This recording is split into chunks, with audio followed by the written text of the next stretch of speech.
8월 7일 목요일 스가랴서 2장 1절로 13절 불로 둘러싼 성곽입니다. 세 번째 환상으로 하나님의 구속 역사 가운데 회복과 임재의 약속이 실현될 것을 보여주십니다. 포로에서 돌아온 예루살렘을 하나님께서 친히 불로 둘러싸 주셔서 지켜주시겠다 약속하십니다. 또한 장차 임할 메시아적 영광과 하나님께서 그들 가운데 머무실 것이다 라고 밝히시죠. 당시 그들에게 이 스가랴가 보고 전한 환상은 큰 위로와 언약의 메시지로 그들에게 도전을 주기에 충분한 것이었습니다. 1절로 5절을 읽겠습니다.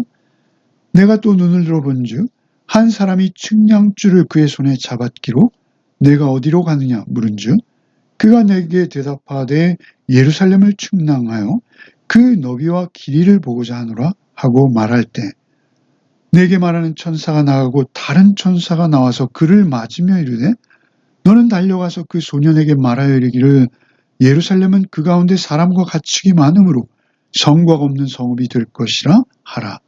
여호와의 말씀에 내가 불로 둘러싼 성곽이 되며 그 가운데에서 영광이 되리라. 스가랴는 세 번째 환상으로 측량줄을 들고 있는 사람을 보게 됩니다. 이 환상은 무너진 예루살렘 성읍과 성벽을 재건하려는 이스라엘 백성의 희망을 상징합니다. 그러나 곧바로 하나님의 또 다른 천사가 나타나 예루살렘은 측량할 수 없을 만큼 확장될 것이요 수많은 사람과 가축으로 가득 차게 될 것이다 라고 말하죠. 그 과거에 견고했던 예루살렘 성벽도 바벨론에게 무너졌는데 성벽도 없는 도시가 어떻게 안전할 수 있을까? 이스라엘 백성은 당연히 의문을 가졌을 것입니다. 하지만 하나님께서는 인간이 쌓은 물리적 성벽이 아니라 하나님 스스로 불의 성곽이 되어서 그 도시를 보호하시겠다 약속하시는 것이죠. 이는 인간의 힘을 초월하는 하나님의 강력하신 보호를 의미하는 것입니다. 하나님께서 이처럼 당신의 백성을 지키시기 위해서 불로 임하신 적이 이스라엘의 역사 가운데는 여러 번 있죠. 출애굽 때 바로의 군대 앞을 불기둥으로 막으셨습니다. 엘리사가 아람 군대에 포위되었을 때 불말과 불병거로 그 성을 둘러 진치셨죠. 하나님께서는 이제 회복된 예루살렘을 위해서 스스로 불의 성곽이 되실 때 결국 예루살렘 한가운데 거하심으로 그 도시가 영광스러운 도시에 이르게 될 것이다 라고 선포하시는 것입니다. 단순히 경제적으로 번영하는 도시만이 아니라 하나님의 임재로 그 공의와 사랑이 실현되는 영광스러운 도시가 될 것이다 약속하시는 것이죠. 이 환상이 결국 내다보는 곳은 어디입니까? 우리가 묵상하고 왔던 요한계시록의 새 예루살렘까지 예언하는 것이죠. 히브리서에는 새 예루살렘을 이렇게 말씀하십니다. 히브리서 12장 22절 그러나 너희가 이른 곳은 시온산과 살아계신 하나님의 도성인 하늘의 예루살렘과 이렇게 하늘의 예루살렘을 말씀하시죠. 결국 예루살렘은 성곽이 필요 없을 만큼 안전한 도시가 될 것이다 라고 하시죠. 하나님께서 그 영광과 함께 그들을 지키고 보호하시며 거주하시기까지 하시는 것입니다. 6절로 9절을 읽겠습니다. 오라 너희는 북방 땅에서 도피할저다. 여호와의 말씀이니라. 이는 내가 너희를 하늘 사방에 바람같이 흩어지게 하였음이니라. 여호와의 말씀이니라. 바벨론 성에 거주하는 시온아 이제 너는 피할지니라. 만군의 여호와께서 이같이 말씀하시되 영광을 위하여 너희를 노력한 여러 나라로 보내셨나니 너희를 범하는 자는 그의 눈동자를 범하는 것이라. 내가 손을 그들 위에 움직인즉 그들이 자기를 섬기던 자들에게 노략거리가 되리라 하셨나니 너희가 만군의 여호와께서 나를 보내신 줄 알리라.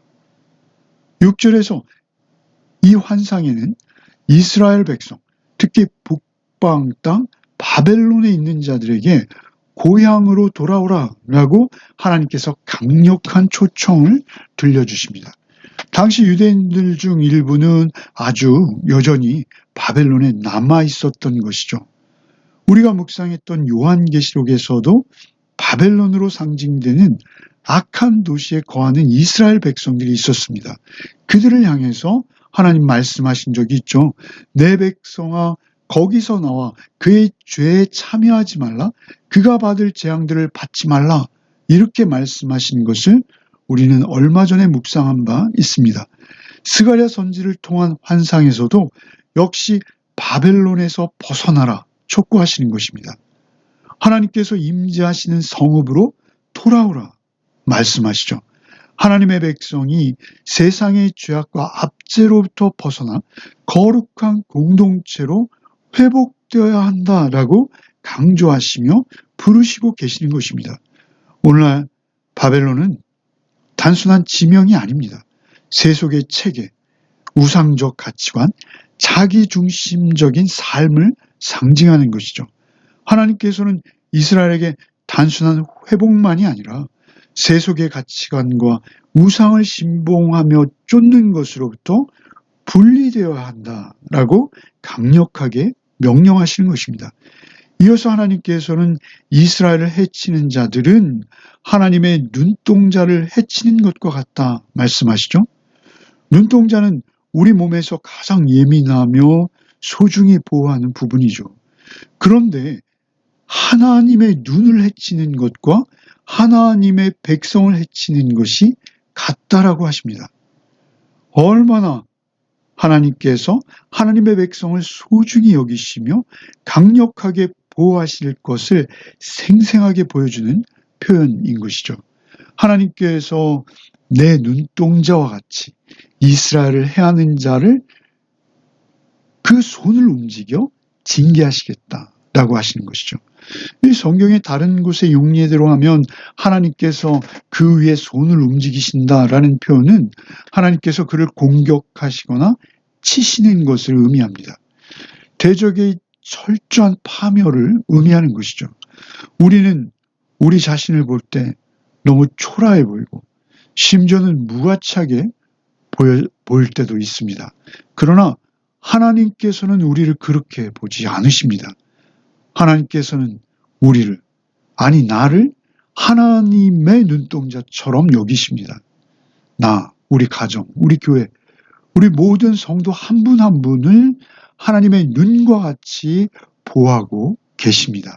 하나님의 눈동자로 우리는 그 안에 보호받고 있는 것입니다.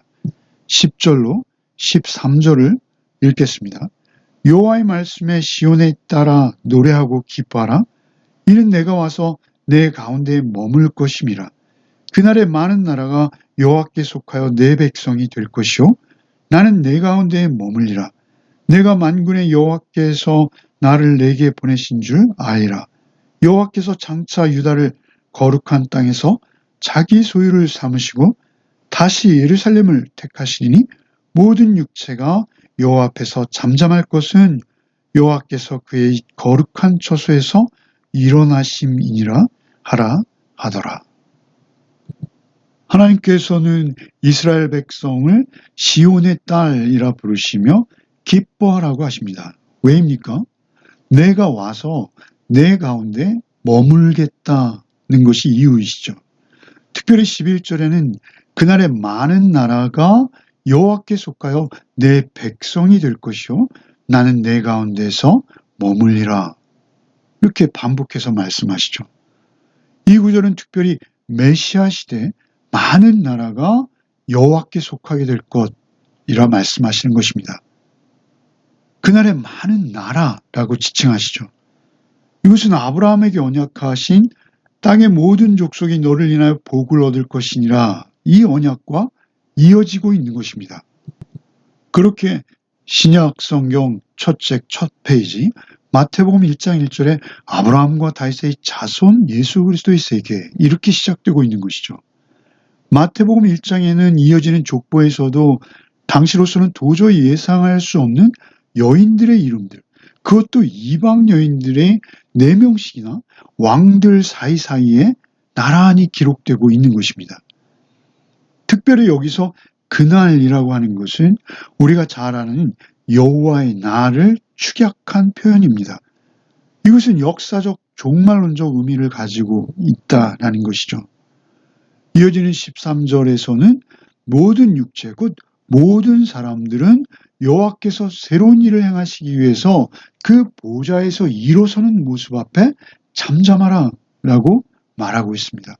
결국 이스라엘의 구원과 회복이 온 세상의 모든 육체에게 향하고 그 심판과 구원이 이루어질 것이다 라고 선포하는 것이죠. 열방이 하나님께로 돌아와 하나님의 백성이 될 것이며 이 언이 성취되어질 때 모든 세상은 하나님의 주권 앞에 잠잠하게 될 것이다 라고 말씀하시는 것입니다.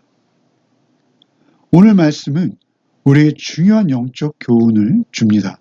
우리의 눈에 보이는 성벽이나 인간의 힘을 의지하기보다 우리를 친히 보호하시는 하나님의 임재를 신뢰해야 한다라는 것이죠. 하나님께서는 우리 삶의 불의 성곽이 되시며 가장 안전한 보호처가 되신다는 것입니다. 또한 우리의 진정한 가치와 영광은 우리의 소유나 명예에 있지 않다는 것입니다. 우리 삶의 중심에 하나님께서 함께 계실 때 그 임재 자체가 우리에게 가장 큰 영광입니다. 하나님께서는 우리를 향해서 바벨론의 세상적인 가치관과 삶의 방식에서 벗어나라. 하나님께서 예비하신 거룩하고 풍성한 삶으로 돌아오라 라고 초대하십니다. 결론적으로 그 폐허가 된 예루살렘을 재건하려는 백성에게 하나님께서는 하나님의 크신 계획과 약속을 보여주시며 절망 속에서도 희망을 잃지 않도록 격려하십니다. 오늘 우리 또한 이 복잡한 세상 속에서 오직 하나님의 말씀만을 기준 삼아 살아낼 때 하나님의 보호하심과 영광스러운 임재를 경험하며 살아갈 수 있을 것이다 라고 교훈하시는 것입니다. 오늘도 하나님께서 친히 우리 가운데 거하시는 삶을 살아내심으로 새 예루살렘을 향해 걷는 하루가 되시기를 바랍니다. 기도하시겠습니다. 사랑의 주님, 오늘 스가랴의 말씀을 통해 우리를 향하신 크신 사랑과 계획을 다시 한번 묵상하게 하시니 감사드립니다. 무너진 예루살렘을 향해 친히 불의 성곽이 되어주신 것과 같이 우리의 연약하고 흔들리는 삶에도 주께서 찾아오셔서 가장 안전한 보호처가 되게 하여 주시옵소서. 세상의 모두가 눈에 보이는 성공과 명예만을 쫓아가지만 우리는 오직 주님의 임재만이 우리의 가장 큰 영광임을 고백하며 하루를 살아내게 하여 주시옵소서. 세상의 바벨론적 가치관에 물들지 않게 하시고 오직 주께서 부르시는 거룩한 삶의 자리로 나아갈 수 있는 용기를 허락하여 주시옵소서. 우리 한 사람 한 사람이 하나님의 눈동자같이 아낌받고 있음을 잊지 않게 하여 주시옵소서. 하나님의 그 지키는 손길 안에 있음을 잊지 않는 하루가 되게 하여 주시옵소서.